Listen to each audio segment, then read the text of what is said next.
하나의 말씀은 출애굽기 12장 37절에서 51절 출애굽의 날 6월절 공동체라는 제목을 가지고 여호와의 밤이라고 하는 제목을 가지고 하나님의 말씀 같이 보도록 하겠습니다.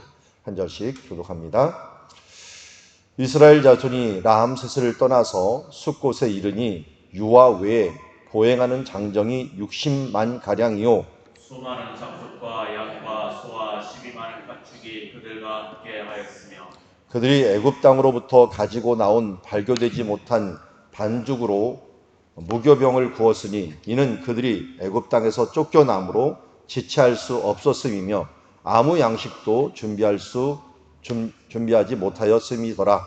이스라엘 자손이 애굽에 거주한 지 430년이나 430년이 끝나는 그날에 여호와의 군대가 다 애굽 땅에서 나왔은즉 이 밤은 그들을 애굽 땅에서 인도하여 내심으로 여호와 앞에 지킬 것이니 이는 여호와의 밤이라 이스라엘 자손이 다 대대로 지킬 것이니라. 여호와께서 모세와 아론에게 이르시되 유월절 규례는 이러하니라.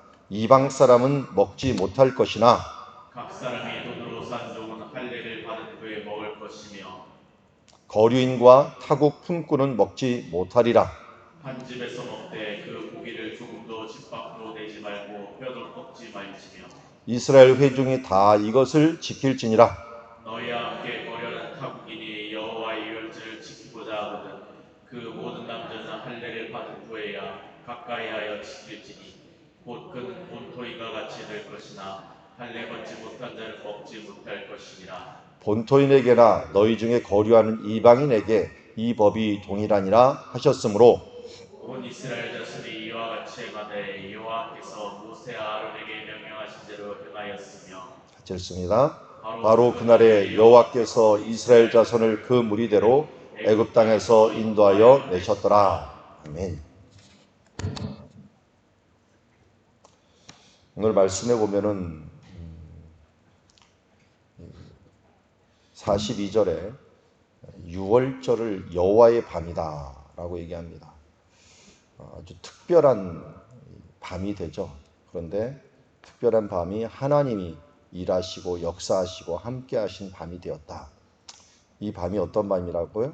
유월절이라고 하는 예식입니다. 그래서 명절을 이야기할 때도 유월절은 그 명절이라고 얘기를 합니다. 다른 명절은 그냥 명절이라고 얘기해도 항상 그 명절이라고도 얘기를 하고, 또 우리 지난번에 얘기했듯이 이 앞에가 훨씬 서론이 길었죠.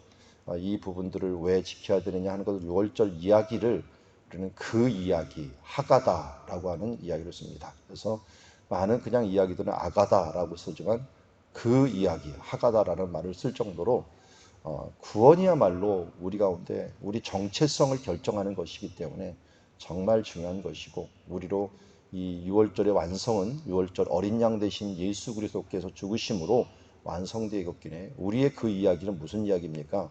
이날 밤이, 여호와의 밤이 무슨 밤으로 바뀌어요? 우리 최후의 만찬으로 바뀌죠. 예수님께서 최후의 만찬, 그때 뭐라고 말씀하시냐면 이 떡과 이 잔, 이 떡은 내 몸이고 이 잔은 너희를 위하여 흘리는 피, 그러면서 그 앞에 새 언약의 피다라고 얘기합니다. 그러니까 지금 이 처음 언약이라고 할 수 있는 여호와의 밤을 먼저 우리가 알아야지 새 언약이 무엇인가 하는 것들도 알겠죠. 오늘 이야기할 주제들이 굉장히 많지만 짧게 치면서 우리 한번 정리를 해보도록 하겠습니다. 37절에 보니까 이스라엘 자손이 라암셋을 떠나서 숫곳에 이르니, 자, 라암셋이라고 하는 것은 비돔과 함께 이미 1장에서 노예가 되어서 일을 했던 장소예요. 그러니까 노예로 잡혀있던 그 장소에서부터 출발을 하는 것을 보게 됩니다. 그러니까 우리가 죄와 사망의 그 상황에서 시작하는 것과 마찬가지로 이제 출애굽을 시작하는데 숫곳에 먼저 이르렀다. 이 숫곳은 뜻이 뭐였어요? 우리 야곱 이야기에서 나오죠. 그러니까 애굽의 숫곳이 있고요, 가나안 땅 바로 앞에 숫곳이 있어요. 가나안 땅 바로 앞에서는 야곱이 요단강을 건너기 전에 숫곳이라는 것이 있었거든요. 그러니까 뜻 자체가 천막을 치는 곳이라는 뜻이기 때문에요, 아마 이곳에서 이스라엘 백성들이 천막을 치고 나서 출발을 했던 것 같습니다.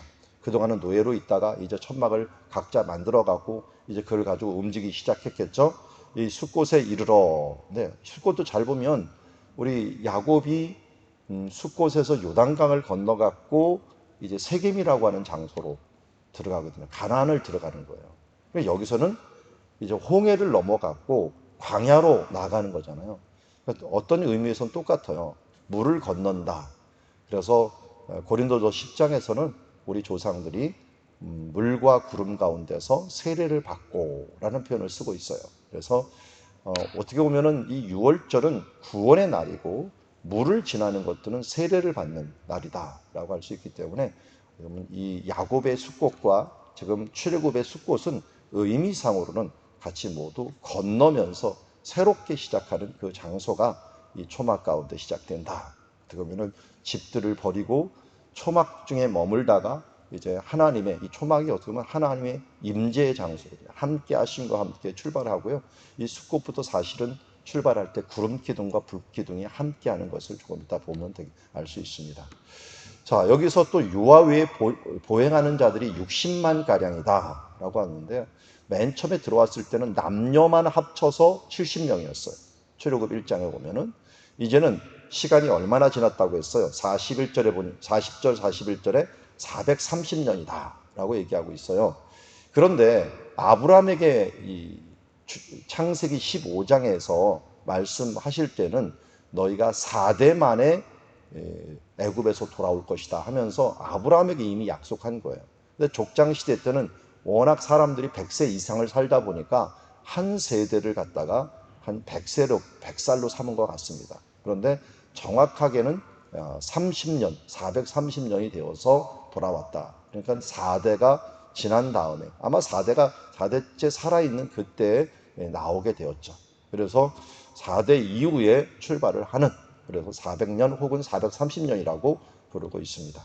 38절에 수많은 잡족이 이제 큰 주제입니다. 수많은 잡족이 이미 제가 한번 언급한 바 있지만 이 수많은 잡족이 왜 형성이 되었는가? 이방인들이 많이 이곳에 있게 되었다 하는 것은 고센 땅의 공동체가 형성이 되었기 때문이다를 우리가 알 수가 있습니다. 왜냐하면 10가지 재앙 중에 재앙이 계속되면 계속될수록 고센 땅에 많은 사람들이 들어와서 살았을 것입니다. 이때는 심지어 애굽 사람 중에서도 마음이 부드러운 사람도 있었을 것이고, 또 그러나 잡족이라고 분명히 얘기를 했으니까요. 노예로 살고 있었던 사람들, 포로로 잡혀 있었던 사람들, 그 외에 이주했던 사람들, 애굽 땅에 살다 보니까 재앙이 계속 일어나니까 아니 재앙이 없고 빚만 있고 좀 죽음이 없는, 그야말로 그 사람들도 아마 이 이스라엘 사람들 똑같이 피를 발랐을 거예요. 피를 발라서 그 말대로 그대로 따라했더니 정말 생명이 살아있고 다른 데는 생명이 죽었고, 이걸 보니까 뭐예요? 하나님이 구원의 하나님이요 또 이 사람들을 따라가는 게 정말 복이겠다 생각을 해서 이때는 모든 것들을 자기네들 다 버리고 이스라엘 따라서 함께 움직였을 것이라고 할 수가 있습니다. 그때 한번 광경을 생각해 보세요. 자, 우리도 같이 가자 하면서 그때 같이 어울려 갖고 머물 때 얼마나 큰 이 희망과 축복을 가지고서 마음을 가지고 갔습니까? 이 머물 때도 축복이 있었지만 하나님과 함께하는 큰 축복이 있을 것이다 하면서 이 고센 공동체, 하나님의 은혜를 체험했던 그 공동체가 이제는 더 큰 은혜를 체험하기 위해서 무슨 은혜를 최종적으로 체험했어요? 구원받는, 생명이 살아나는 은혜를 체험했는데 이제 온 가족, 온 공동체가 구원받기 위해서 홍해를 지나서 하나님이 이끄는 신의 산, 하나님의 산을 향하여 나아가는 지금 하나님의 백성의 행진이라고 할 수가 있습니다. 그 행진은 누구도 따랐습니까? 양과 소와 심이 많은 가축. 이 표현들은 자기네 먹을 것이 아니라 대부분 뭐였어요? 제물로 드릴 것입니다. 그래서 나중에 보면 사람들이 먹을 고기가 없다라고 하는 표현을 써요. 메추라기 달라고 하는 그 고기는 아니 수많은 이런 가축들이 함께 했는데 왜 먹을 고기가 없다라고 하는 표현을 썼을까요? 이거 잡아먹으면 될 거 아니에요. 그런데 이 부분들은 대부분 예물로 제사로 드리는 그 제물들이 이렇게 많았다라고 하면서 함께하는 것을 보게 됩니다. 그때 그들이 애굽으로 가지고 나온 발교되지 못한 반죽으로 무교병을 구웠으니 이는 그들이 애굽에서 쫓겨남으로 지체할 수 없었으며 아무 양식도 준비하지 못하였습니다. 여러분, 광야로 바로 나가게 되면 양식이 없어요. 그러다 보니까 하나님께서 일단 무교병, 이게 부풀면 어떻게 될까요? 부풀어오면 이게 더 커져갖고 가져가지도 못해요. 그러니까 부풀지 않은 그걸 갖다가 이 천에 싸갖고 거기에다가 이 그릇에 넣어갖고 그것을 갖고 오는 그런 부분들을 준비하라고 지금 얘기를 하고 있고, 그대로 준비한 사람들. 그래서 무교병은 뭐냐? 하나님께서 급작스럽게 하나님의 은혜로 구원받은 그 시점을 기억하게 하기 위해서 유월절을 지키면서 이 무교병을 먹는 절기를 7일 동안 지키라. 그러니까 유월절 하루만 딱 지키는 게 아니라 그 7일 동안을 지키면서 이 구원의 날을 지속적으로 기념하라 라고 말하고 있습니다. 저도 우리 나라도 그렇고 우리 사회도 그렇고 너무 어려운 것은 오래 기억하고 기쁜 것은 짧게 기억하는 어떤 경향들이 있어요. 그런데 이 하나님의 명절을 보면요, 기쁜 날을 길게 기억하기를 원해요. 그래서 이것도 6월절까지 지금 8일 동안 기억합니다. 8일 동안 구원의 날 쉬죠. 그 다음날 무교절 첫날 또 쉬어요. 그리고 7일 동안 기념하지만 7일 동안은 축제 기간은 마지막 날은 무조건 쉬라 그랬어요. 그래서 요 8일 동안 3일은 반드시 쉴 수 있도록 만들었어요. 이 날을 이제는 유대인들 가보니까 6월절 방학이라 그래갖고 앞뒤 한 2주를 쉬어요. 2주를 쉬는 건 이제 유초등부들 이렇게 쉬고요. 대학생들은 정확하게 이제 8일 동안은 딱 쉬게 하는 그런 절기를 가지게 됩니다. 근데 이것을 서양에서 받아들이면서 이게 완성이 부활절이잖아요. 그러니까 부활절 방학이 있어요.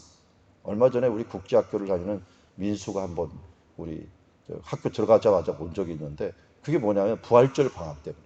그러니까 미국 학교들은 지금도 부활절 방학을 하고 있고 대부분 앞뒤로 2주 정도 쉬어요.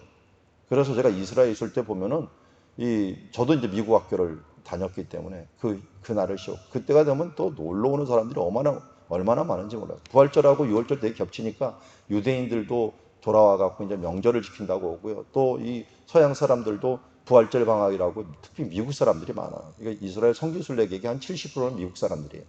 이 미국에서 너무 많은 사람들이 또 와갖고 그냥 뭐 북적북적거리는 절기가 바로 6월절 절기요. 우리는 부활절 절기다 하는 것을 보게 되는데요. 그것도 그렇지만 또 초막절도 마찬가지예요. 초막절도 또 7일 동안, 8일 동안 지키게 되면서 기쁨의 절기를 오래 지키는 것을 보게 됩니다.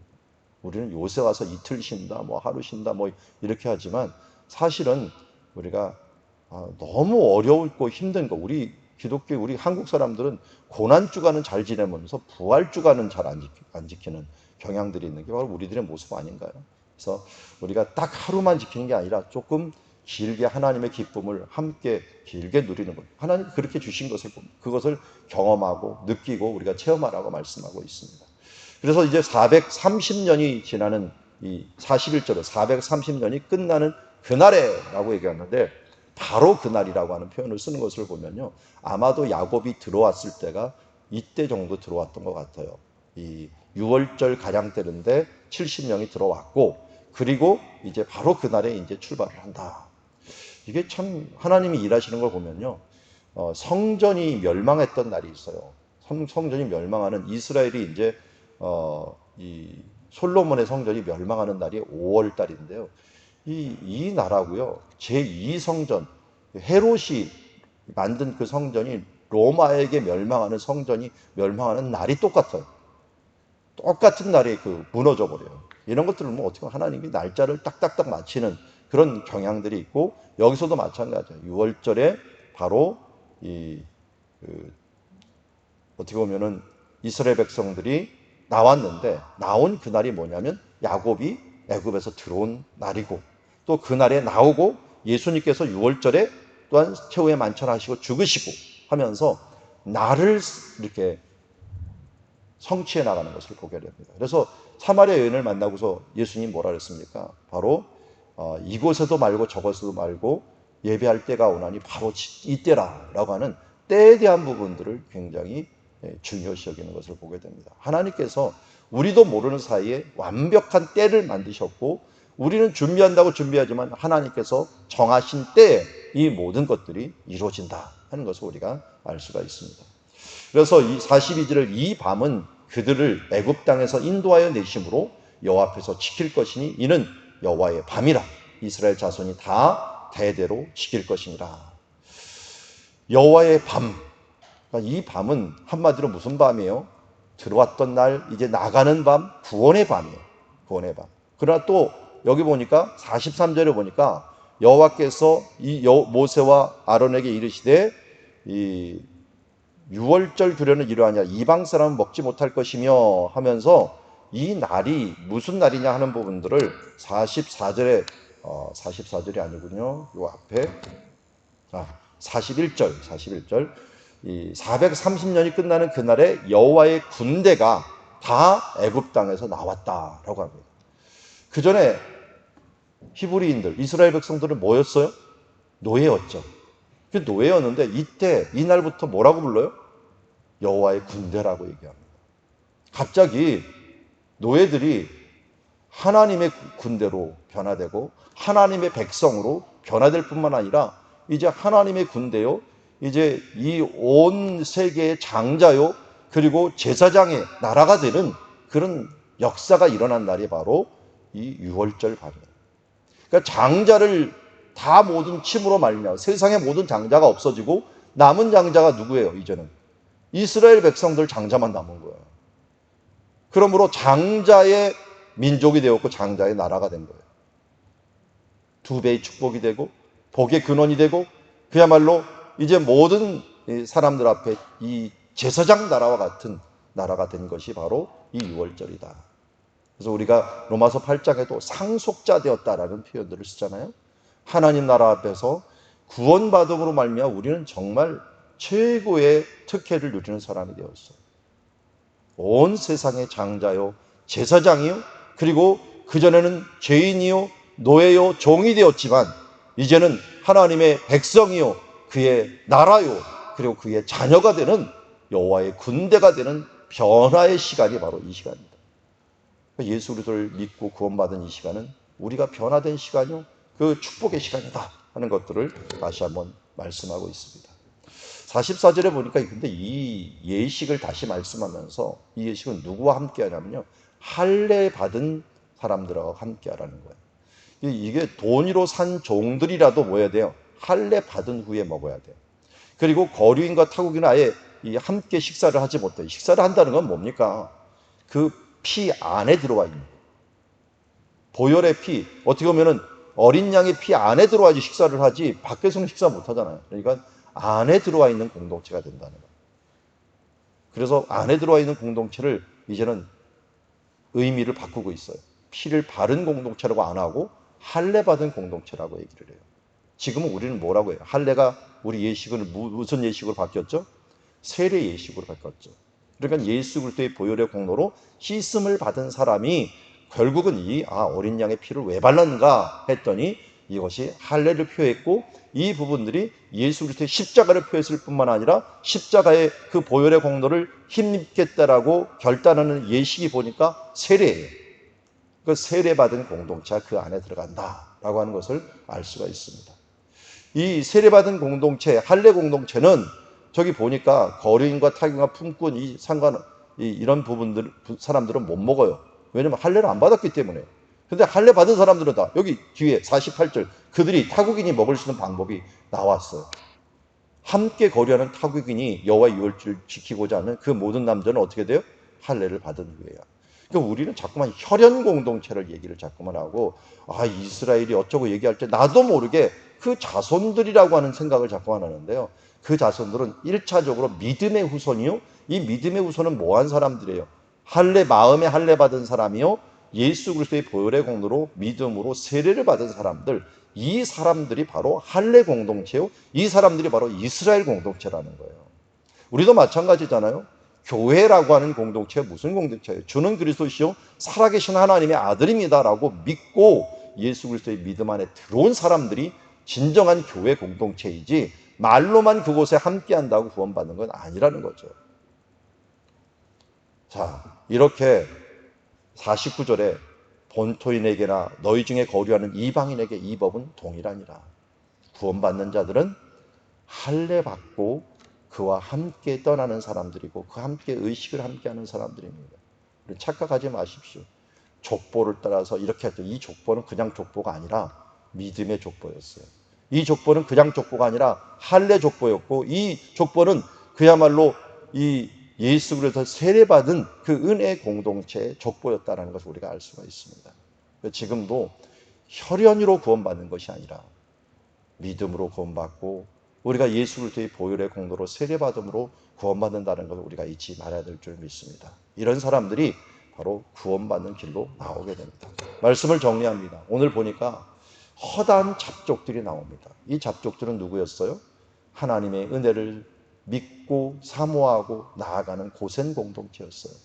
그래서 이렇게 하나님의 은혜를 가지고 믿고 행했더니 구원받은 사람들, 그 구원받은 사람들이 이제는 끝까지 우리도 이 구원의 공동체에 함께 참여하겠다라고 하는 고센 공동체였다라는 것을 알 수가 있습니다. 얼마 전에 신권사님이 이제 저도 고센 공동체로 이사 옵니다 라고 얘기를 하더라고요. 7월 1일 날 교회 가까이 이사를 온다고 합니다. 그래서 나가시더니 갑자기 저보고 목사님 이제 제가 고센 공동체에 합류를 합니다 라고 얘기하더라고요. 너무 멀리 살아갖고 새벽 기도니 이런 예배들 참 힘들게 오시곤 했는데 이제는 가까이 온다라고 하면서 응용을 아주 잘하시더라고요. 고센 공동체. 여호와의 밤은 어떤 공동체? 구원받은 이제 택함 받은 공동체가 되는 것을 보게 됩니다. 여호와의 밤은 이제 어떤 공동체? 여호와의 군대라고 했잖아요. 그 전까지는 노예, 종되었던 자에서 이제는 하나님의 택함 받은 백성, 선민 공동체가 되었고 여호와의 군대 공동체가 되었다라고 말씀하고 있습니다.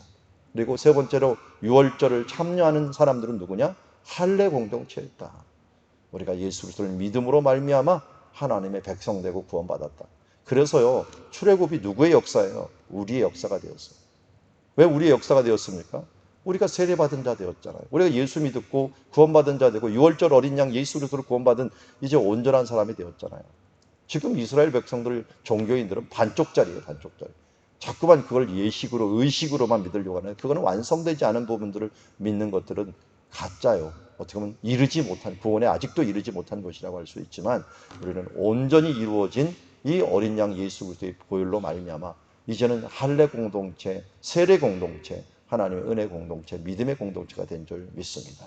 오늘도 이러한 은혜를 베풀어 주신 하나님께 우리의 영광과 찬양을 돌리는 삶을 살기를 원합니다.